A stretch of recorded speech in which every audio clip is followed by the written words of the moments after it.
Oke, kita balik lagi nih mau ngobrol-ngobrol sama Dokter Surya, spesialis akupuntur. Dok, sesuai dengan tema kita hari ini kan saraf kejepit ya.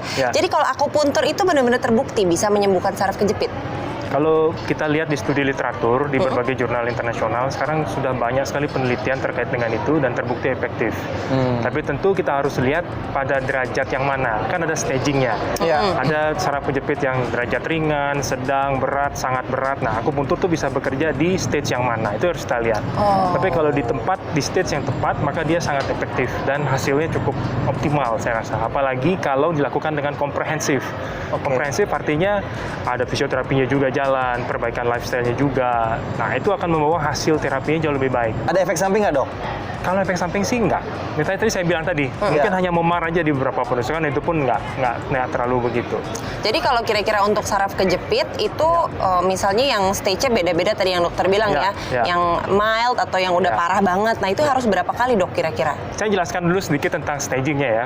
Kita kenal secara kita tuh ada 4. Mungkin kalau kita pakai bahasa yang ringan, sedang, berat, ada ringan, sedang, berat, dan sangat berat seperti itu. Akupuntur itu efektif di stage ringan, sedang. Nah, kalau di berat ini biasanya kalau pasien lebih memilih, misalnya, saya takut operasi nih, mau coba akupuntur dulu. Biasanya kita coba 2 minggu, kalau nggak ada perbaikan, dia harus melakukan yang treatment yang lain, seperti itu. Tapi untuk ringan, sedang, nah, itu hasilnya cukup efektif. Nah, berapa kalinya itu kembali tergantung. Apakah pasiennya kooperatif? Kooperatif dalam arti kalau kita misalnya kasih advice, setelah kita lakukan penusukan ini, setelah rasanya lebih enak, jangan terlena dengan enaknya, tapi dia harus memperbaiki dirinya misalnya. Yang paling sering tuh sekarang WFH ini, pandemi ini. WFH, mereka bekerja di rumah dengan posisi yang tidak ergonomis. Tidak ergonomis artinya posisinya dia duduk, kemudian posisinya dia entah itu membaca dan sebagainya itu tidak sesuai dengan postur tubuhnya.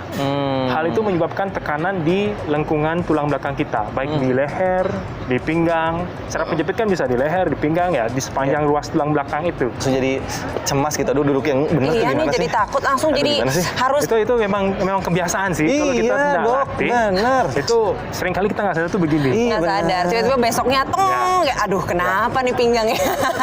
Oke, aduh ini menarik banget ya, No. Kita jadi dapat banyak pengetahuan, dapat banyak informasi juga. Dari Dokter Surya mungkin ada tambahan yang ingin disampaikan kepada sahabat eye care di rumah? Kalau kata-kata mencegah lebih baik daripada mengobati, itu saya sangat setuju sekali. Nyeri leher, nyeri pinggang, itu harus disikapi dengan bijaksana. Jangan juga menganggap remeh nyeri leher yang berulang, nyeri pinggang yang berulang. Saran saya lakukan segera pemeriksaan ke dokter. Karena nyeri pinggang, nyeri leher itu penyebabnya banyak. Dan yang paling penting, perhatikan namanya red flag.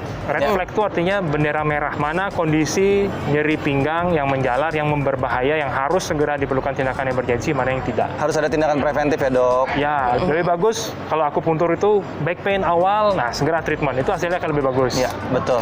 Nah, setelah ini kita bakal ngobrol juga nih, Dok, sama dokter spesialis bedah syaraf. Biar kita nggak setengah-setengah nih belajar tentang penyembuhan atau solusi dari saraf kejepit ini. Benar, dan juga memberi informasi untuk sahabat eye care bahwa ternyata untuk penyembuhan saraf kejepit ini ada berbagai macam metodenya gitu. Jadi Dokter Surya, terima kasih banyak sudah hadir di Metro Eye Care dan berbagi informasi. Bermanfaat banget buat kita berdua dan pastinya juga untuk sahabat eye care di rumah. Iya, mudah-mudahan dokter sukses selalu, sehat selalu pokoknya ya. Salam untuk keluarga ya, Dok ya. Semoga kita semua sehat. Ya, amin. Itu yang paling penting. Amin. Nah, sahabat eye care, seperti yang sudah kami janjikan sebelumnya, kita akan berbincang-bincang lebih dalam lagi tentang saraf kejepit seperti apa. Yuk ikutin kita. Yuk, Dok.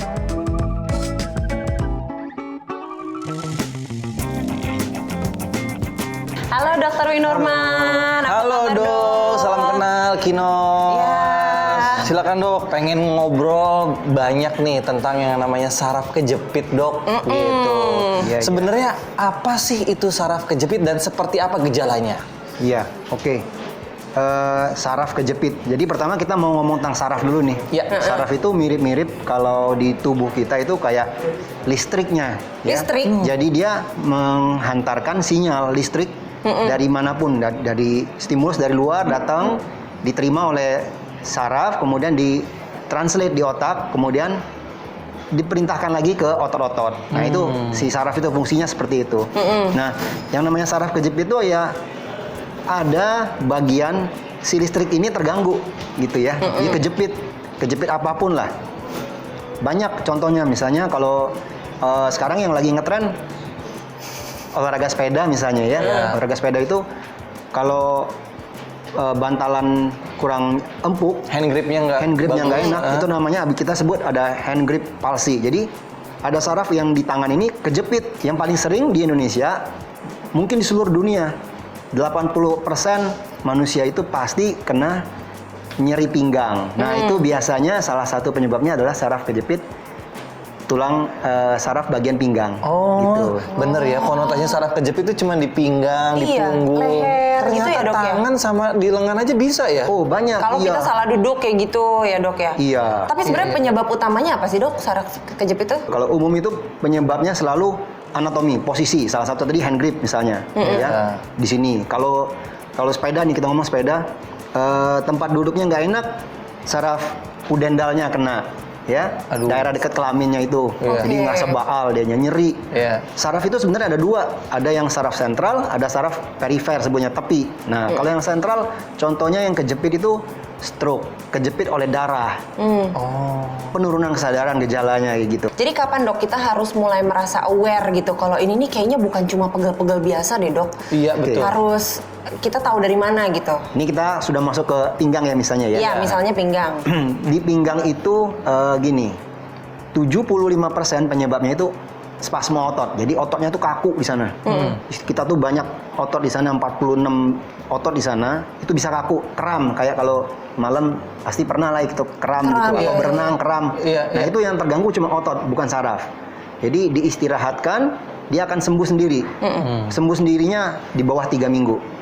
Lebih dari 3 minggu kita harus aware ada sesuatu. Jadi pertama, kapan kita harus cari? Ya kita coba nih istirahat dulu. Mungkin bisa kompres pakai dingin, kompres anget ya. Kalau sudah harus diperiksa. Mendingan diperiksa, jangan ditunggu-tunggu karena nyeri kronis itu lebih sulit disembuhkannya. Iya.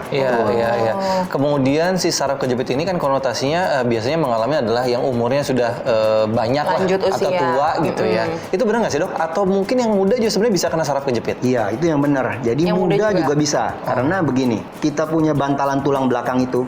Tulang belakang itu ada bantalan. Jadi antara tulang sama tulang ada bantalan. Nah, bantalannya itu isinya tuh air sebenarnya. Cuman di luarnya itu jaringan kolagen lah ya. Itu mulai umur 18 itu sudah mulai tidak lentur lagi, tidak elastis. Umur 18. Jadi begitu kita dapat KTP, ada siap-siap dah. Bisa ada kemungkinan sakit pinggang. Waduh. Ya. Nah, harus mulai hati-hati gitu ya dok ya. Posisi pekerjaan misalnya ngangkat barang berat tapi salah posisi, itu bisa cedera. Atau yang paling sering kehidupan yang nyantai. Nih kayak gini misalnya. Begini. Rebahan biasanya gitu ya dok ya. ini racunnya nih. Nah kalau sudah taruh sini, kita taruh, nah udah dah. Ini yang racun. Enak dok rasanya dok. Apa? Enak Langsung dok, dipraktekin ya? Iya Langsung bener. dipraktekin. Bener.